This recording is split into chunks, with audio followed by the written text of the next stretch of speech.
Hey everybody, it's Jim from Cigars. I'm out here having a nice cigar on a nice spring day, and it was a nice day yesterday, and I had a cigar, and as it happened, the mail person came and dropped off one of the catalogs. Like you, I'm sure I get a lot of catalogs for cigars. And I was perusing it while I was having my cigar, and I said, holy cow, I got sticker shock. These prices are really high. And I understand it was a major catalog, and they're that great for pricing as it is. But having said that, compare it to what it was a year or two ago, or 3 years, or 4 years, or 5 years ago, and it seemed awfully high.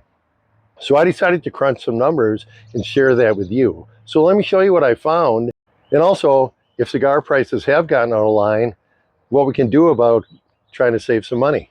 First, let's talk about, I did a little study, and I kind of invented this myself. But what I did is I used the suggested retail prices from Cigar Aficionado over the years, because I didn't want to get involved in what this catalog is charging or that catalog is charging, because then you got a lot of variables to deal with.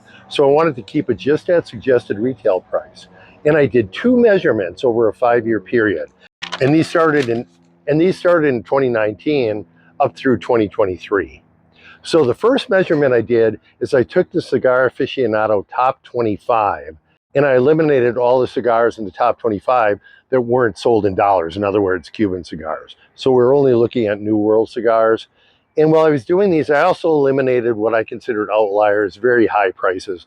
Anything over $25 is kind of the cutoff that I use. The second one that I did is I went through the entire year of issues, but I only took Robustos, Figurados, Churchills, and Toros for the size. And I only looked at their top 5 choices that were New World cigars and that met the criteria being under $25. Now let's look at what I came up with. Let's look first at the Cigar Aficionado top 25. And you can see the average price from $10.65 in 2019 on up to $14.67 in 2023. So that's an increase of about 38%. And you can see it crept up a little every year, but it really had a big jump from 21 to 22 and an even bigger jump from 22 to 23.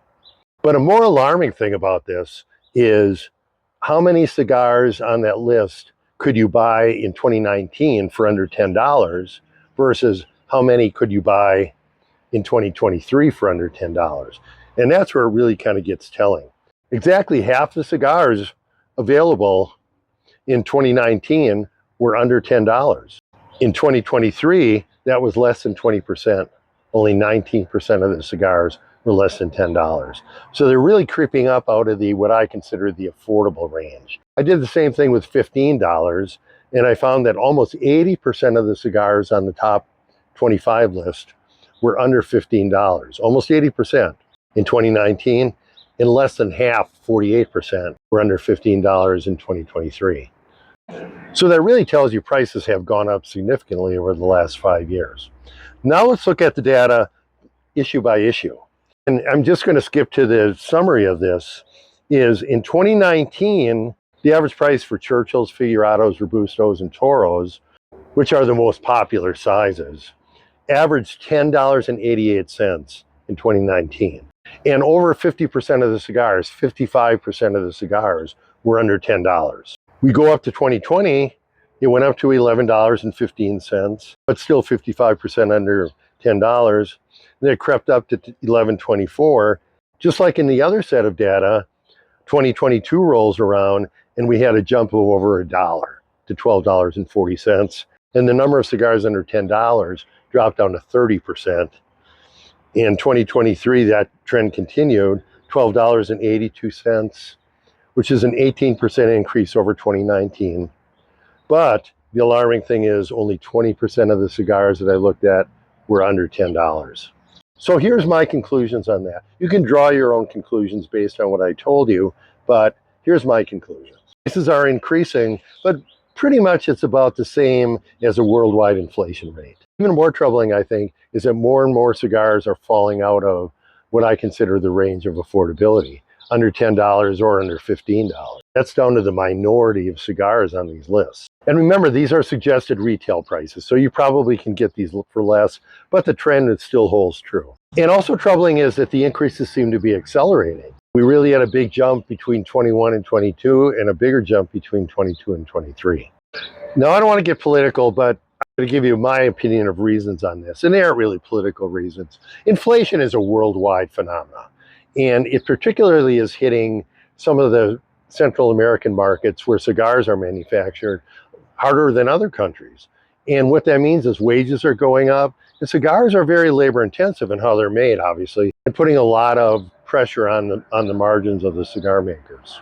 The second factor, though, I believe, is in 2022, Habanos in Cuba started raising cigar prices very, very significantly. And you might think that doesn't mean anything in our US market since we don't buy Cuban cigars in theory, but really it's a basis of price comparison. People look at Cuban cigars and the New World makers are going, man, they jacked up their prices 15%. I'm going to at least get 8 or 10% for a price increase for mine.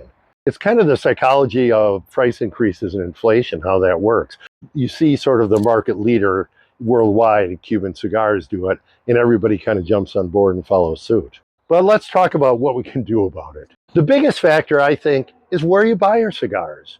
I know for my audience and the comments you guys make, you guys are seasoned pros when it comes to cigars, and you know where to look for deals. I'm not really going to name names here, but check around online. These days, everybody gives pretty good service. There's very few companies that don't. If they didn't give good service, they wouldn't be in business very long in such a competitive industry as selling cigars.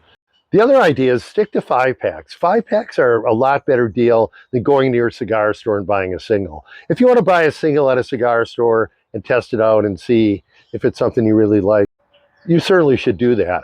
But I think the most important thing is if you're going to smoke a lot of those cigars, try to get a volume discount. I think we have to look a little bit at our brand loyalty in terms of cigars too. I think if you shop around and look, you can find some new cigars maybe you haven't tried. And I'm not saying cheapy cigars. I'm saying ones that have escaped your radar before. You might try those. If they're on a special promo or something, you get a real good price on them. Give them a try and maybe you'll find a new favorite cigar in there. Here's something else I observed, and it's pretty interesting. In all that data that I crunched for pricing and stuff, what I noticed is Robustos are actually the best deal of any bottle of cigars. I don't know if that's volume because Robustos are the most popular size, but by and large, I think those are the best value in the cigar industry right now. And the last thing I want to talk about is budget brands. I mentioned them kind of obliquely before.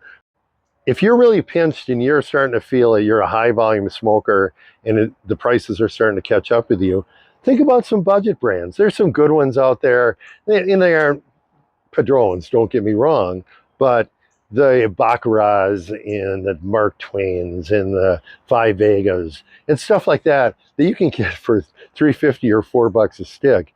You're not going to win any awards, but again, if you're a high volume smoker and you're looking to lower your average cost, spend some money on those and kind of keep your powder dry for the stuff that you really want. Anyway, thanks for watching. Hope you enjoy these tips. Jim from Cigars. I will see you next time.